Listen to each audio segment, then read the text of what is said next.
Sir +2 गरेर बाहिर जानेहरू हुनुहुन्छ नि, उहाँहरूले चाहिँ के तयारी गरेर जाँदाखेरि हुन्छ अथवा त्यसको बारेमा के भन्नुहुन्छ? देखि अलिकति प्रब्लम पनि यो ग्रुपमा अलिक बढी देखिन्छ। किन भन्दा साथीभाइको लयमा कसैले जाऊ भनेर आफूलाई पर्सनल इन्ट्रेस्ट भए पनि नभए पनि अलिक पियर प्रेसरले कारणले पनि बाहिर गएको पनि देखिन्छ कतिपय साथीहरू होइन। यदि तपाईँ प्रिपेयरै हुनुहुन्न पर्सनल लेभलको म्यानेज गर्न, इक्जाम्पल आफ्नो डेली लाइफ म्यानेज, किन भन्दा तपाईँ बाहिर जाने बित्तिकै नेक्स्ट डेबाट तपाईँहरू एक्सपोज टु आफ्नो पर्सनल म्यानेजमेन्टमा आफूलाई म्यानेज गर्नु पऱ्यो, बस्ने खानेदेखि लिएर सबै कुरा। जुन कुरा 12 क्लास पढ्दासम्म उसले पनि धेरै विद्यार्थीले केही नगरेको पनि हुनसक्छ होला, इक्जाम्पल होइन। इक्जाम्पल कुनै पनि कन्ट्री बुटोल काठमाडौँ पनि नगरे हुनसक्छ होला example, and suddenly you're into the third country जहाँ सपोर्ट सिस्टम छैन, एन्ड देन स्टार्ट प्यानिकिङ होइन। यो पनि हुन्छ। तसर्थ पहिलो कुरा बाहिर जाँदै हुनुहुन्छ भन्दा तपाईँ किन जाँदै हुन्छ भन्ने कुरा थाहा पाउनु पऱ्यो।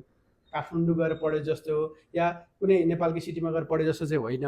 त्यहाँ तपाईँको हुन्छ पर्सनल म्यानेजमेन्ट गर्न सिक्नु पऱ्यो। इक्जाम्पल तपाईँको डेली लाइफ होइन, पकाउने खानेदेखि लिएर होइन म्यानेज गर्न जान्नु पऱ्यो।